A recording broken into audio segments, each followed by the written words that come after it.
Now that all of the top free agents are off the board and all of the major trades are out of the way, we can assign grades for this past offseason. Yes, we did winners and losers, but this takes a deeper dive into each team and sort of gives them their ranking for how their offseason went. So, let's dig into this thing. Make sure to hit that like if you enjoy your time here and leave your thoughts and comments and grades down below.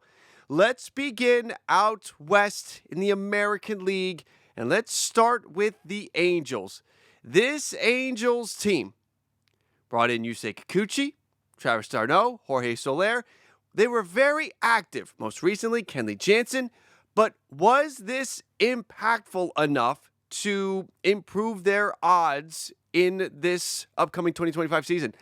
I don't know if it was. I wanted more. I wanted a bigger addition or two in that rotation. So it comes up short a little bit for me. I'm not going to kill them, but I'm also not going to give them a great grade here. I'm going to give the Angels a C. The A's are next, and I know I've still got that Oakland A's logo. I will eventually get that thing out of here. The A's spent some money this offseason. They brought in Severino. They signed Urshela and Leclerc. They extended Brent Rooker. They traded for Springs from Tampa. So I really like what the A's did. Is it going to make them a contender? I don't know. Unlikely. But they did a lot. They spent money. Now, there were ulterior motives here. They had to spend the money. They had to get the payroll up to avoid a grievance from the Players Association, but still money was spent. The team was improved. I'm going to give the A's an A. Let's go to the Seattle Mariners next. And actually, no. Astros. The Astros are going to be next. Sorry, I'm getting ahead of myself on my notes. The Astros. Now, I saw, was it John Boy's Talking Baseball? Gave the Astros, did I see that they gave them a failing off-season grade? I couldn't disagree more. And I'd love to talk to him about it. This Houston Astros team made the difficult decision to trade Kyle Tucker and got pieces that help right now and down the road. So, I mean, they did a marvelous job there, and I also give them credit for picking a lane and going down it. On top of it, they brought Christian Walker in, a top 10 free agent. I know Bregman's on the way out, but they drew a hard line in the sand, and they were not going to put themselves in any kind of financial jeopardy down the road. So I actually think the Houston Astros did good here. Again, you can ding them and you can say, in an offseason where you lose Kyle Tucker and you lose Alex Bregman, how can you have a winning offseason? How can it get a good grade? But bringing Christian Walker over, who I believe is one of the most underrated players in Major League Baseball. I think Isaac Paredes is also an underrated player. Getting a top prospect in Smith. They got Presley out of there. He was a mess. I'm good with the Astros. Now, I'm not going to go all the way to A. I'm going to put it right on the line, which is B plus A minus territory. That's where the Astros live for me this offseason. Now we'll get to the Seattle Mariners, and we don't really need to spend a whole lot of time here because this was a very disappointing offseason for Seattle. No significant additions were made for that lineup. They did not trade Luis Castillo to free up some money, not just to spend this offseason, but for future offseasons, because I have a feeling we'll be back in the same spot with Seattle crying poor next year, especially as those arbitration dollars start to creep up. Sorry, Seattle fans, but that's going to be a fun one too. When Gilbert and Kirby start making significant money in their arbitration years, what are you going to do then? They'll be the more tradable. They'll be the assets that you would get the most in return. If we end up going down a road where the Seattle Mariners have to trade Gilbert or Kirby to free up money and bring back some prospects, I don't know what I'm going to do. Because I tell you this, that is a road we could avoid if you trade Luis Castillo. F for the Seattle Mariners and their offseason. Texas Rangers are next up. And for Texas, so they bring Nate Eovaldi back. I like that. They brought in a ton of bullpen pieces, revamped that thing, and they had to with Yates and Leclerc and Robertson all on the way out. They bring in Jock Peterson. They bring in Jake Berger. I like all of these pieces. I would have liked another starting pitcher. I can understand why you're going to go forward with what you have right now. There's a lot of pitching that is moving up and at the top of that farm system that is ready now. So I can understand it. But what if those players struggle? I think another pitcher could have been a nice addition. So I cannot give them an A. I do like what they did, though. I will give the Texas Rangers a B. Let's move over to the American League Central next. Let's go to Cleveland. And let's get the Rangers logo out of the way. All right, let's go to the Cleveland Guardians next. How do we feel about Cleveland? They bring Shane Bieber back. They signed Paul Sewald. They signed Carlos Santana. They traded Jimenez and Naylor out. They got a bunch of prospects. They got some financial flexibility. Those are good things. But they didn't really replace. They're looking for the in-house replacements for Naylor and Jimenez, which I understand. They do have those there. So with that in mind, with the money that's off the books, which could help them set them up down the road, this isn't a terrible offseason for Cleveland, but I don't love it. I'm going to live on the line with this C- D+ range for Cleveland. Good job getting some money off the books. Carlos Santana is an under-the-radar, underrated signing. They could have done more. This is just kind of where I think we're at. They're right here living on the line, C- D+. Maybe a C. No, I'm gonna stay right on the line. So Cleveland is off the board. Moving on to the Minnesota Twins. This Twins team, oh boy. So this is another team dealing with some financial issues, dealing with troubles there, payroll, ownership change potential. It really feels like it completely derailed their offseason to the point where the Twins ended up not really doing much. They did get Diego Cartaya, a one-time top prospect from the Dodgers, so maybe that could work. But this Minnesota team should be all in. And they're not.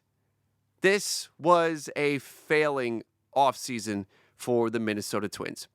Next up, let's go to the Chicago White Sox, and their offseason was really sort of built upon, do you like the trade package for Garrett Crochet? That is essentially what we're grading here, because they're not going to spend money. They're not going to bring significant pieces in. They brought some veterans in. They brought some guys that'll eat some innings, but they didn't trade. One thing they didn't do is they didn't trade Luis Robert, but I'm not going to kill him for that. I do like the return for Garrett Crochet. So I think really the ceiling here, the highest we could go for the Chicago White Sox, because obviously an A is out of the equation. A B, I can't go that high. I think the highest I can take the Chicago White Sox is a C, and that's where I'm going to place them. The Kansas City Royals are next up, and for Kansas City, they got that Michael Wacha extension done early, got out ahead of that thing. Traded for Jonathan India. We knew they needed to add pieces to that lineup, and Jonathan India was it. They brought Carlos Estevez over. I really like that. We know how good that bullpen is. Estevez is a great addition there. Lorenzen is back. They traded Brady Singer out. That's how they got Jonathan India on board. I would have liked to have seen them really invest in a big piece. They were talking to Anthony Santander. Word was 3 years was the max that they were willing to offer him. I think they should have gotten a little more aggressive and landed Tony Taters, put him in that lineup with Bobby Witt Jr., with Vinny Pasquantino, with Sal Perez. All of a sudden, you're looking at a Kansas City team that can separate itself from the American League Central. As it stands, that AL Central and NL Central, but we're talking about the AL right now, that AL Central is wide open. There was an opportunity for Cleveland, for Kansas City, for Detroit, for Minnesota, to get aggressive and create a gap between them and the rest of those teams. And none of them really did it. Kansas City would have if they had gone out and actually landed Santander, gotten to the years, gotten to the dollars. So Kansas City, I like what you did. I cannot give you an A because you came up short on that perspective. I'm going to give Kansas City's offseason, I'm going to put it right on the line. Another on-the-line team with that B minus C plus range. The Detroit Tigers are next. And I mean, again, some of what I just said for Kansas City applies. There was an opportunity for them to go out there and separate from the pack in terms of the type of talent acquisition that they executed on. And they didn't. Jack Flaherty fell into their lap. Okay, there's two things that are happening right now that I'm kind of, I would love for people to pump the brakes on. Talking about we're wanting to give Boston credit for spending money and give Detroit credit for signing Jack Flaherty. Those two pieces fell into their lap. If the Detroit Tigers had been serious about Alex Bregman, had gone to the $200 million, they would have Alex Bregman and Boston would not have spent that money. If another team had been willing to go another year or two on Jack Flaherty for the same dollars, that team would have gotten Jack Flaherty. So a couple things that have happened here late in the offseason that we want to give these teams credit for. Now, granted, they did get it done, but it also kind of fell into their lap, the opportunity. Detroit, you bring in Flaherty. The Gleyber Torres signing, I still think never needed to happen. Cobb is an uninspiring addition to that rotation. Again, it was made good by the Jack Flaherty signing. You added Tommy Kahnle to the bullpen, but no Alex Bregman. I feel like the absolute highest, even with the Jack Flaherty signing, that we can put Detroit's offseason is at a C, and that's what I'm going to do. I give Detroit a C, but their logo is bigger than the White Sox, so we're kind of identifying it's better. It's a better C, right? Kind of, sort of, maybe. Let's move on to are we done with the Central? We are done with the Central. Let's go to the American League, and let's start with the Toronto Blue Jays. And this is a tough one for me because I'm obviously very close to this situation. It was a traumatic offseason. 2 back-to-back off seasons of trauma when it comes to transactions or lack thereof. They bring in Anthony Santander. Yes. They traded for Andres Jimenez. No. Max Scherzer, that's another polarizing move. The Hoffman signing, I think most people are on board with that. Trading Spencer Horwitz at the moment felt pretty disappointing, and now that we hear he's got this chronic wrist thing, maybe it's okay. Up and down, the players that they lost out on only grew the sentiment that the Toronto Blue Jays are swimming at an end of the pool that they don't belong in. But you want to give them credit for trying? You could do that. Again, I'm at a tough spot because the Santander signing is an A move. The Jimenez trade, kind of a D move. The Max signing is maybe a C. Like every single one of these moves, we can assign a different grade. Santander signing was A. The Hoffman signing was a B. The Scherzer signing was a C. The Jimenez trade was a D. And the embarrassment being used for leverage for Soto was an F. We could go through the whole grade scale for the Toronto Blue Jays. And maybe that's just me because I'm too close to the situation. I'm going to put the Toronto Blue Jays offseason as best I can on the line between a C plus and a B minus. That's as good as I can do. There may be those that want to give it an A. We still don't know what the Vladdy situation is going to be as of recording. If they get his extension done, I will move this. I would move this to an A if they get a Vladdy extension done. If they don't get a Vladimir Guerrero Jr. extension done, I would probably drop this fully into the C category, maybe even D, maybe even F. Is the whole offseason riding on a Vladdy extension? It might be. So for now, this is where I have the Blue Jays. It is the only one that can change at this point because it is the only team that still has a marquee move to make, and it is by extending their own with Vladdy. Give me, again, on the line, C plus, B minus. You split the difference in your mind. Let's go on to the Baltimore Orioles, and this is another tough one. So this Orioles team feels like they're living in the moment right now, but their actions from a transaction element seem to not match up.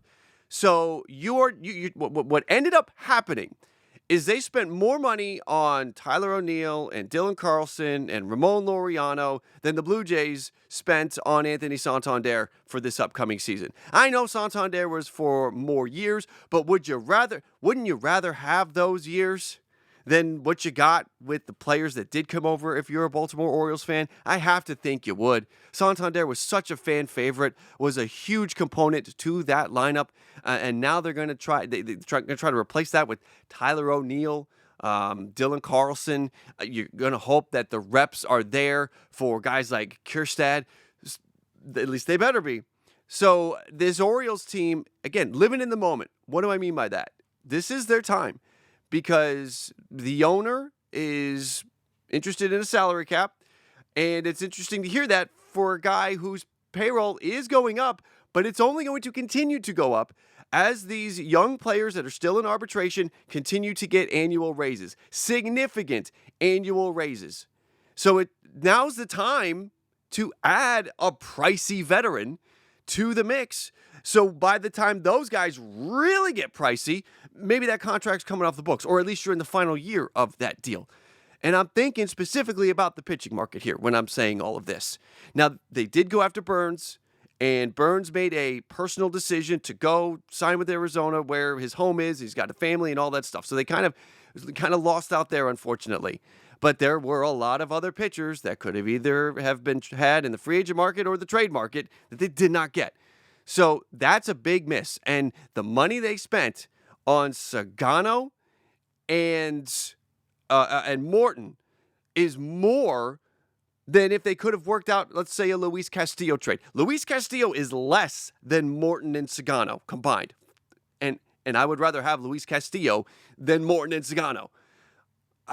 I'm having a tough time with the Orioles here. I'm not going to give them an F.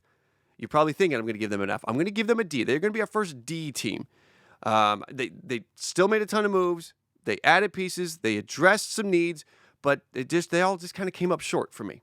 Let's pick this up. I got hung up here on the two AL East teams. Let's go to the New York Yankees next. And this team, this offseason was all about Juan Soto. So the first losing out on Juan Soto, and then what did you do after? Losing out on Juan Soto was a massive F. But everything they did after that, Max Fried signing, there are those that want to criticize the years. They do that. There's a strategy to keep the AAV down, so I understand that. Trading for Devin Williams, this is a huge addition. This was the biggest reliever that changed hands, either free agency or trade in the trade market. Belly will be better at Yankee Stadium. Adding Paul Goldschmidt is a great veteran presence. There's still some shortcomings here, right? The defense, the infield, third base, I get it. There's still some issues, but how they handled the loss of Juan Soto was about as good as it could be. They don't get an A. Sorry.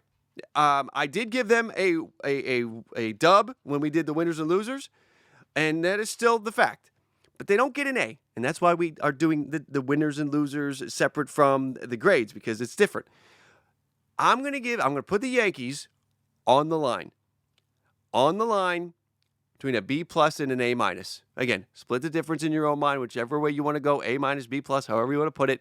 I believe the Yankees sit right there, and the reason why we're not up at an A is I still have some concerns about the defense. I have some concerns about third base. The loss of Juan Soto obviously does come into play here as well. So let's imagine what an offseason would have been if they had kept Juan Soto and on top of that traded for Devin Williams and added Max Fried. That would have been one hell of an offseason. That would have been an A. Yankees, again, B plus, A minus, split the difference in your own mind. Let's move on to the Boston Red Sox next. Yeah, we really slowed down here with the American League East. I apologize, guys. Good news is, if you're watching the premiere, I hope you're having fun. If you are watching the replay, you're able to move around. So, thumbs up. Let's go to the Red Sox. Boston, Justin under the gun, the Alex Bregman deal. But was it an overpay? Yes, it was an overpay. But it is what was necessary to get him. $40 million for that bat, and his best attribute is his defense at third base, and he's not going to play third base. So whatever. Okay, let's move on. It was a good move for the Boston Red Sox from a improving the club standpoint. Obviously, he is better than Hamilton, Campbell, and Meyer. May end up getting blocked at some point, but neither of them are ready now. So Boston's opening day roster is better with Bregman. You traded for Crochet. I love that trade. You add Walker Buehler. I think that is a fantastic addition. Walker Buehler could be the ace of this staff. And they're the team that won out for Walker Buehler. So I really like Boston's offseason. This is straight up. This is not on the line. This is an all-out A for the Boston Red Sox this offseason for me. For everything that we just went through, I think that they went full throttle finally, and Red Sox fans should be rewarded for it this season. It's going to be an exciting year, and I cannot wait. Alex Bregman, who, for Yankee fans, was one of the most hated players for that fan base, and now he's putting on a Red Sox uniform. That first game in the Bronx, Boston and New York, theater.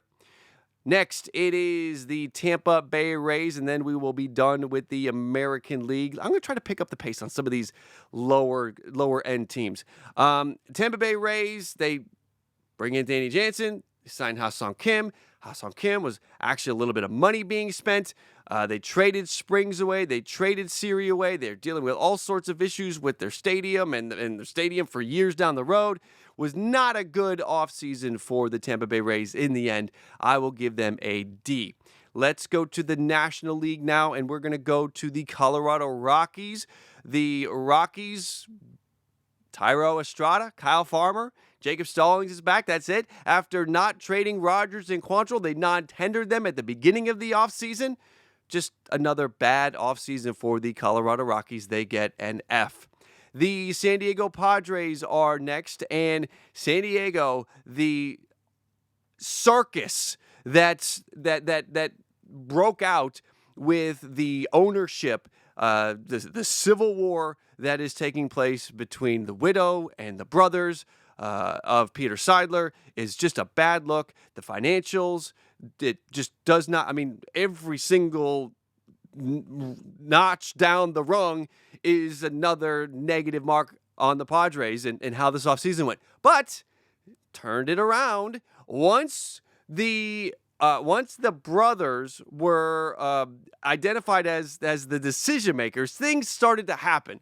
You got the Hayward signing, the Connor Joe signing, the Gavin Sheets NRI deal, the Nick Pivetta signing, the Michael King creative deal there. So in the end, the San Diego Padres saved their offseason.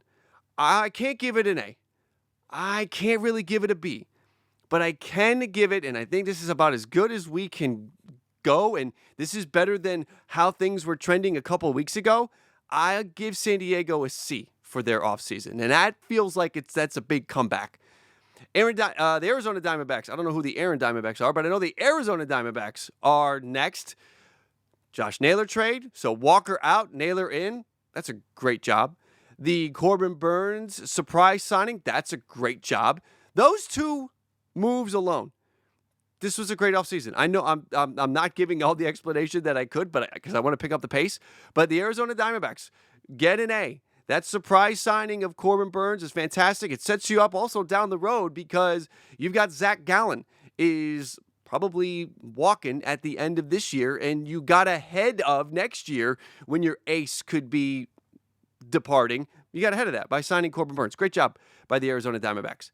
San Francisco Giants are next up. Their offseason was highlighted by the ascension of Buster Posey. They booted Farhan out the door. And from a player transaction, Willy Adames coming on like that. Justin Verlander. I think some people want to throw some shade at the Verlander signing, but for a middle of the rotation arm, that's pretty good. They lost Conforto, they lost Rogers.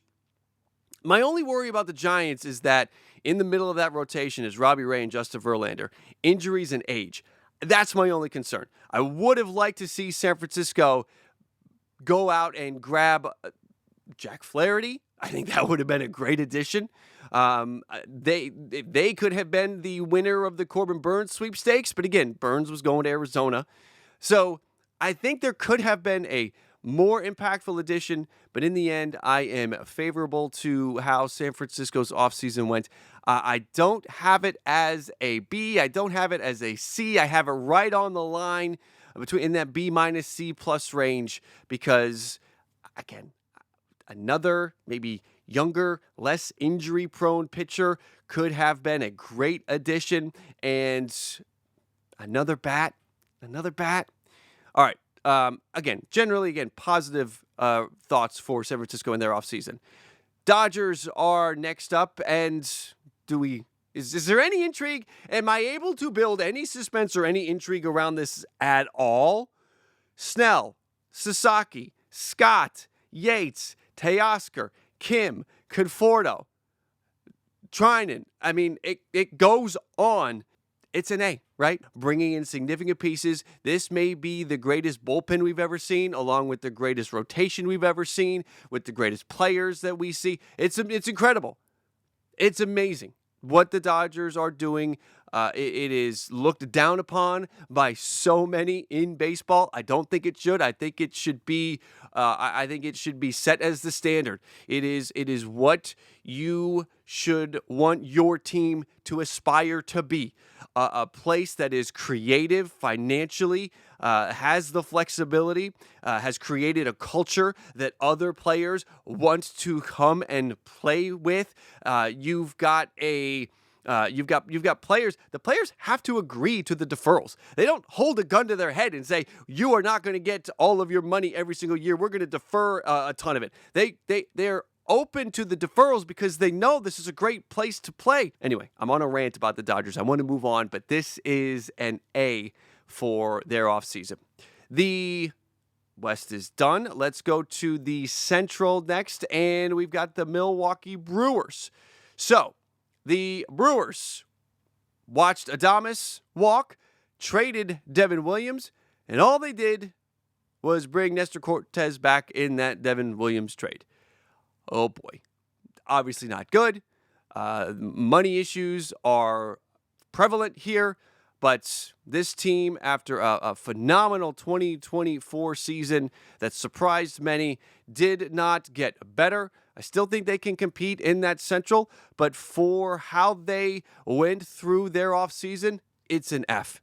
The Milwaukee Brewers, again, by not acting, they set that, the Central, I said it in the American League, it applies to the National League, is wide open.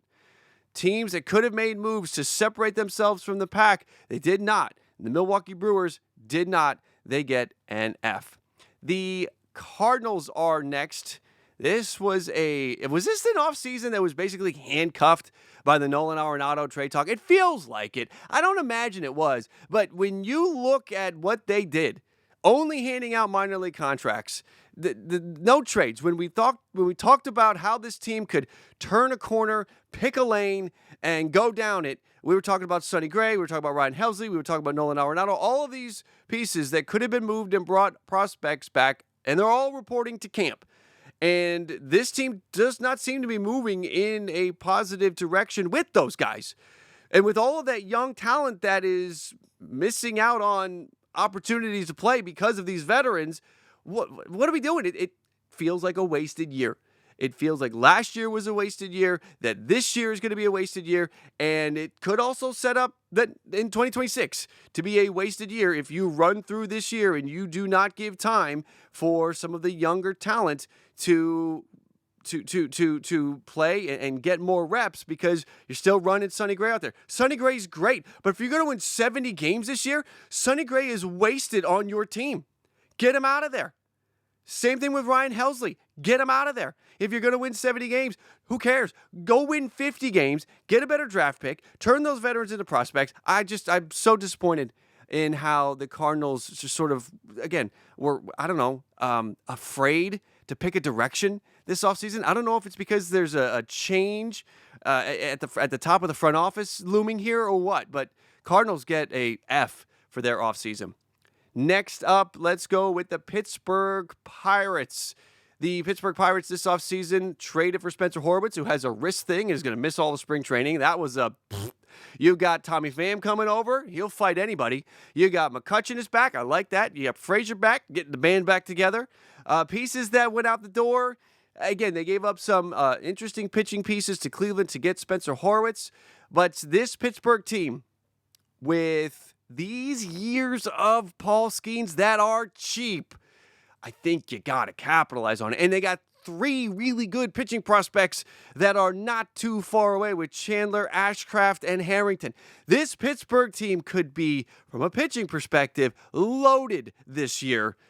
From a hitting perspective, I'm kind of left wanting more. And that is what I wish they had done. I wish they had been active for Anthony Santander. I wish they would have been active in the trade market, trying to pry Taylor Ward away from the Angels or Luis Robert away from the White Sox. If you put Luis Robert in a better situation, and I think that Pittsburgh clubhouse, I think there's some good leadership there. You get him refocused. I think good things could have happened. Luis Robert should have been traded to an NL Central team. I'll just say that. But Pittsburgh did not do enough this offseason. I do think that Horowitz trade, as long as he comes back fully healthy, is an under-the-radar move. I'm not going to give them an F. You probably think I'm going to give them an F. I'm not going to give them an F because, again, I like some of the veterans that they brought in, and I'm generally favorable towards the Horowitz trade. I'm not all the way to an F on that deal with the injury. I'm going to live in the D range for the Pittsburgh Pirates this offseason. The Chicago Cubs are next, and the Cubs pulled off the granddaddy trade of them all, getting Kyle Tucker. Kyle Tucker, one of the top players in all of baseball, but he's heading into his walk year. Did they give up too much for Kyle Tucker is a reasonable question, but we know how good he's going to be. He's instantly the best hitter on the team, the best player on the team. They brought in a bunch of bullpen pieces with Presley, Brazier, and Morgan. They added Boyd to the rotation. Could they have added a more impactful piece to that rotation, though? I think they could have. This Chicago Cubs team had a big splashy spend in them that they just didn't make. And for that, I'm going to ding them a little bit. I like the offseason. I do. But I wanted to see them make a big free agent splash, and they just didn't do it. So give me a B for the Chicago Cubs offseason. The Reds are next. Probably the biggest thing the Reds did this offseason was bring Terry Francona in to be the manager. That's a big winning move. I like the Singer addition. They traded for Gavin Lux. They brought in a lot of other pieces as well. Rogers, Trevino, Hayes, Miley. A lot of veterans there, a lot of depth there. This Reds team will be better. They will be in the mix for that division. But again, this was another team, whether it was a Luis Robert trade or an Anthony Santander signing or something like that. I just wanted to see the big move, and we didn't see it. I like the Gavin Lux addition. I like the Brady Singer addition. So I'm going to give them a good spot here, but I really feel like we could have seen something big. I'm going to put them right on the line with this C plus B minus range. Again, you break the tie in your own mind if it's a C plus or a B minus. The Washington Nationals are next. The Nats. I thought this could be an offseason where we start to see what their window to compete is going to look like. And by that, I mean maybe they go out there and grab a big name. And they didn't do that. The biggest addition they made was trading for Nathaniel Lowe from the Texas Rangers. And that's still good, but that's not what I was expecting. They signed Soroka, they signed Bell, they signed Lopez, Trevor Williams is coming back. Patrick Corbin's money's off the books, and that alone I thought would be a reason for them to spend some money. Meneses is gone. Finnegan doesn't look like he's going to be back. I had high expectations for this Nats offseason, so that is maybe my own fault. There may be a solid reasoning here, some solid logic to the Nats having a better grade than I'm going to give them. This is my own bias, I guess, coming in. I had higher expectations. I'm going to give the Washington Nationals a D.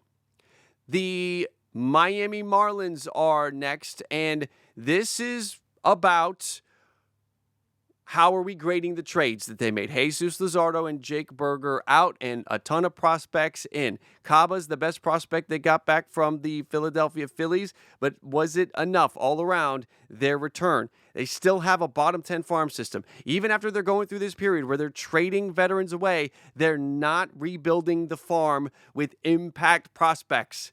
And that kind of continued here. Now, maybe some of those prospects are getting slept on, but things aren't looking good right now for Miami.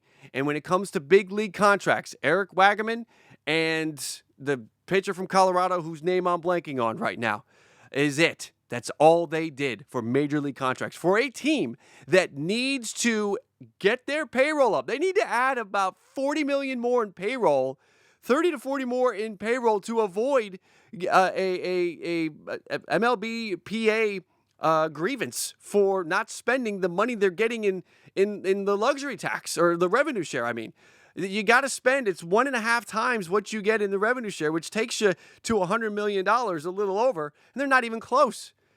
The fact that they have not spent money is kind of a surprise. It is, for the Marlins, a big F for their offseason. Philadelphia, 3 very intriguing names here at the end. The Philadelphia Phillies, their big move was trading for Jesus Luzardo. They also signed Jordan Romano. They brought in Max Kepler. They lost Estevez and Hoffman and the prospect Caba that we talked about a minute ago. Was it enough? There were rumors about a Bohm trade. Would you have liked that? There were rumors about a Castellanos trade. Neither of those things happened. Did you want that if you were a Philly fan? Did you want an upgrade in the defense in the outfield? How are you feeling with the lack of trades? How are you feeling with pieces that left the bullpen and pieces that weren't brought back in? Are you torn? Are you out on Jordan Romano? All of these questions kind of prevent me, even though I love the Luzardo thing, keep me from giving the Phillies a top mark here. I'm going to put them, it's amazing to think that it's just a B, but I feel like for the Philadelphia Phillies, it's just a B. I can't go A here. If they had pulled the Castellanos trade and gotten better defensively, but brought a piece back that could hit. Look, Luis Robert would have been a fit here. I know the White Sox are not going to trade not going to trade for Nick Castellanos, but somehow wouldn't it have been better to have Robert than Kepler? I don't know. Maybe not, but the best I can go for Philly is a B. I do really like the Luzardo edition. 1 through 5 now, Philly has essentially an SP1, 1 through 5. They're that good. The Braves are next up, and for the Atlanta Braves, it was an offseason of disappointment for that fan base. Max Fried is gone. Charlie Morton is gone. Soler, Minter, d'Arnaud, gone. And the only piece they brought back was brought in Jurickson Profar. They also signed Garrett Cooper. They signed Brian De La Cruz. But is Profar enough for you as a Braves fan with how this offseason has gone? There's still, we'll call them holes or opportunities in that rotation for the Atlanta Braves. The goal is a World Series. That's where the Braves are at right now. And the offseason did not felt like it matched up with that goal, is maybe the best way to put it. So was still, in my mind, I'm not going to kill him for this. I'm not going to kill him for this offseason because I really like the Jurickson Profar edition. It's probably one of my top 10 signings this offseason was Profar to the Braves. So that really boosts him. Without that, it was an F. Without the Profar signing, it's an F. The Profar signing takes it all the way up to a C for me. And the New York Mets are up next. The team of destiny from last year kept those vibes going this offseason, winning the Juan Soto sweepstakes. You can't sleep on the team of destiny when they're in a sweepstakes for Juan Soto, and they won that. You finally, throughout the whole offseason, the Pete Alonso saga, they finally brought him back. I know that the fan base is sort of mixed on the additions of Holmes and Minter. It's kind of a in David Stern's we must trust situation there. You've got, or not Minter, but Holmes and Holmes, and Montas. You love the Minter signing. That was fantastic. Bringing Sean Manaea back was a great job. That's top of the rotation. He really took off there with the Mets, and it was great to see him back. They added a ton of other pieces, some under-the-radar pieces. Joey Meneses is with the New York Mets. Adbert Alzolay, who was closing games for the Cubs recently, is there. They signed Nick Madrigal. Great bat-to-ball skills. He's going to maybe be this year's Iglesias. Sorry, I know the Iglesias thing probably still a little raw, that he will not be back. Traded for Siri early in the offseason. Genesis Cabrera as well. Genesis Cabrera will pitch innings for the Mets this year. So all in all, tons of additions. Sevy, Iglesias, Bader, J.D. Martinez are the notable departures. Also, you brought Jesse Winker back. That was a great move. So a lot to like here from the New York Mets. This is clearly, without a doubt, without any hesitation, an A of an offseason for the New York Mets, giving us 5 clear-cut A's. The A's, the Red Sox, the Diamondbacks, the Dodgers, and the Mets. If you're asking me to rank them in order of which would be the top 3, I would probably go Mets or Dodgers. Mets or Dodgers. Which way are we going to go here? I will go, you won the Juan Soto sweepstakes. It's got to be the Mets. So give me the Mets 1. Give me the Dodgers 2. And then for that 3 spot, it's tough. Do you like the Crochet and this is different strokes for different folks? Do you like the Crochet and Bregman signing, or do you like the Corbin Burns signing for Arizona? That could be a tie. You could split that one. 1 Mets, 2 Dodgers, 3 tie between the Red Sox and the Diamondbacks this offseason. Those are my grades for the 2024/2025 offseason. Make sure to leave your comments down below, your grades on how your teams did. I'm sorry, I got hung up in a couple spots. This was supposed to be 30 minutes, and I'm 13 minutes over. Maybe I'll find some areas to trim it down, but to those of you that made it all the way to the end, the 100 Club, to spend 43 minutes in a video, salute. Amazing. Again, as I've said many times in this close, the thank you to you watching all the way to the end does amazing things for the algorithm. It will keep this video alive, being 45 minutes long. It kind of when YouTube does its algorithm, and when YouTube is assigning, what do people watch and how long do they watch, 45-minute videos start to get into rare air. So watching all the way to the end does amazing things. Thank you guys for that. I truly do. Like Mob, thank you for hitting that like either earlier in the video or now before you head out of here. Hitting that like also does amazing things for the video. That is going to do it for me, everybody. Again, Ballcap Nation, I salute you. Thank you for coming in and watching the video. What are your grades? Leave them down below if you have not yet. Everybody, as always, in the game and in life, if it's low, let it go. And if it's high, let it fly. I'll catch you next time.